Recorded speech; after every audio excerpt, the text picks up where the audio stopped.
Sadhguru, how can a person stay committed to someone in a relationship? Is it natural to love someone and yet be sexually attracted to others? What should be the proper course of action that should follow, or how does one handle this? See, there is a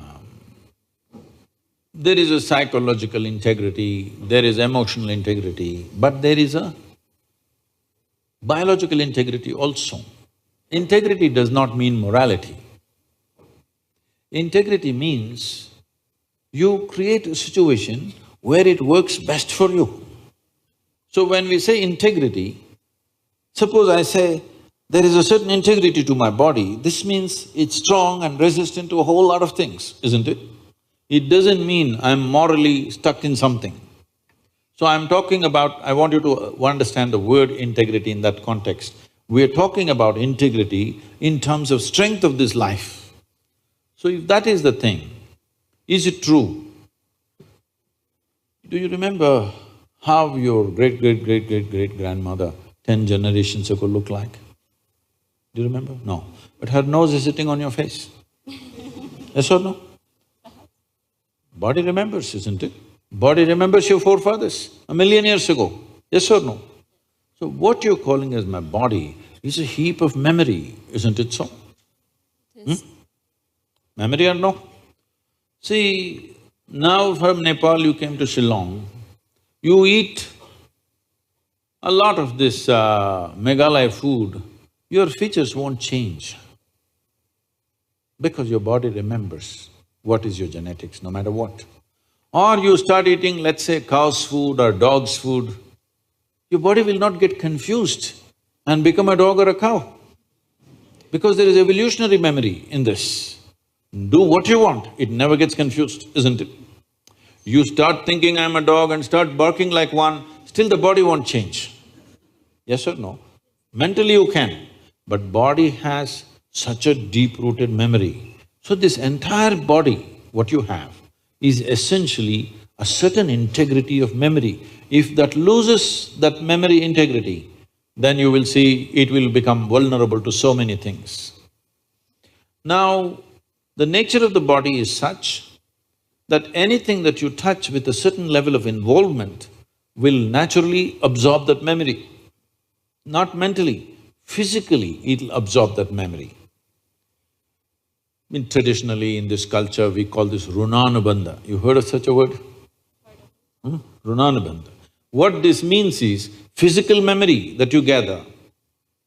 Why people… you will see this with people, let's say in their home, they will go and sit in one place. This will usually the older people you will see, they want to go and sit in the same place. They won't sit in another place. Have you noticed this? Even your dog, he comes, if he wants to sit here, he'll smell this, he'll smell that, he'll smell that, he'll smell that. And after much searching, he will settle down in that particular place. Next time you chase him somewhere, he comes, he goes and sits in the same place. Because there is memory. Today there is forensic equipment where you're sitting here right now, you went away. After 2, 3, 8 hours, if they come, not with a dog can easily do it. But with forensic equipment, we come here and just check this chair and we know it was you who was sitting here, not somebody else. So there is memory. Wherever you sit, stand, whatever you touch, there is memory and transaction happening all the time. Well, you come from Nepal, in India also it's very much there, in south is very strongly there, north maybe it's become weakened. People never give salt to another person. Do you know this? Here also? If somebody gives you salt, you say, please keep it there. Because there are certain materials which transmit memory much better than others. Salt, sesame seeds, lemons, like this, if you give traditional people, they'll say, keep it there, I will take it.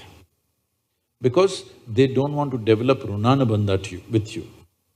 Now, in India, if you see older generation of people, if you try to shake their hands, they'll do like this, because they don't want to get runanubandha with you. Because the idea is to keep the integrity of your body's memory in such a way that it doesn't become vulnerable to other things, that you become a very integrated life. If you want to nurture yourself to be a certain possibility, then you have to maintain the memory integrity. This is what Runanubandha means. You keep your physical memory to the minimal. A sexual interaction is something where a huge amount of memory is taken from one to the other. So always, not in this society, everywhere else, forever people saw the advantage of keeping that memory to the minimal. If you make that memory very complex, you will see to be at ease will become very difficult after some time. There will be pleasure, but there will be no joy in your life. You can observe people, don't go by what I'm saying.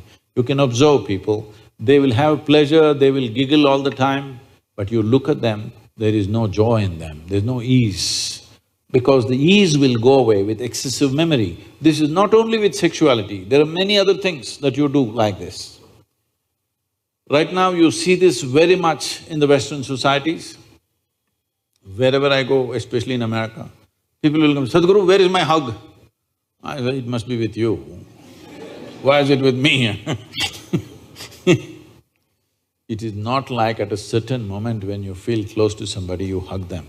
It's like all the time you have to touch people, because today's psychiatrists are analyzing these things and saying that is because they have not been sufficiently touched by their mothers and parents at an early age.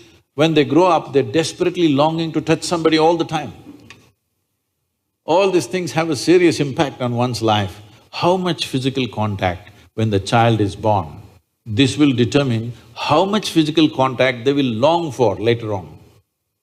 And the memory of what an infant picks up from the mother at that time, because till a child becomes 4.5 years of age, in many ways, energy-wise, it's not a separate life, it's still attached to the mother's body.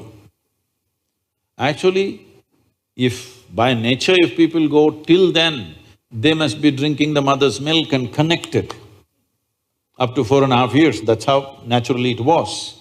So, the energy doesn't mature at that time, more and more memory that you get from the mother is better and better to strengthen this. But once the child begins to move out and becomes an individual, life is organizing itself. People come to me and say, Sadhguru, can you bless my daughter, can you bless my son? First thing I ask is, how old? If they say 15, 16, 18, all right. If they're over 21, I say no. Because me blessing you, blessing will not go to your child. You may still think emotionally that's my child, but as far as life is concerned, it's become fully separate. Generally, the course of life is considered to be approximately 84 years or 1008 cycles of the moon. The cycles of the moon and our body is very directly connected. Only because our mother's bodies were in sync with the cycles of the moon, we are born, otherwise we wouldn't be born, isn't it? Hello? So, a full life is considered 1008 cycles of the moon, which will approximately considered as 83 to 84 years. So if one crosses 84, it's considered a full life. In this, the first quarter is the only time when it is connected to parentage. After that, the child must move, because energy-wise, you cannot connect those two lives anymore. So that is when the longing, if you have not created enough integrity within yourself, the longing for another body multiplies.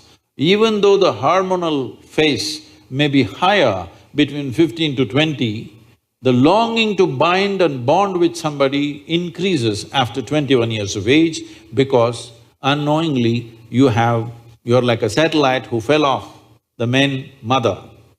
You come off the motherboard. Now you want to attach to something unless you find some integrity. This is why between 12 and 18, one must do lot of sadhana to strengthen the body so that you don't desperately bind yourself to something or somebody. You must consciously, if you wish to take a partner, it must be a conscious process. If it's a compulsive process, then you will pay the price for it. This is not a question of morality. It is not that this is sin, that is sin. The question is, what is your priority in your life? If your priority is to make this life rise to a higher possibility, then you must be conscious. If you want to somehow live and go, it's okay.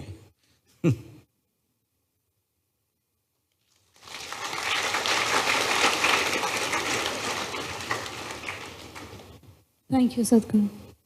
I'm sorry if I discouraged You just answered my question, Sadhguru. Thank you so much for that.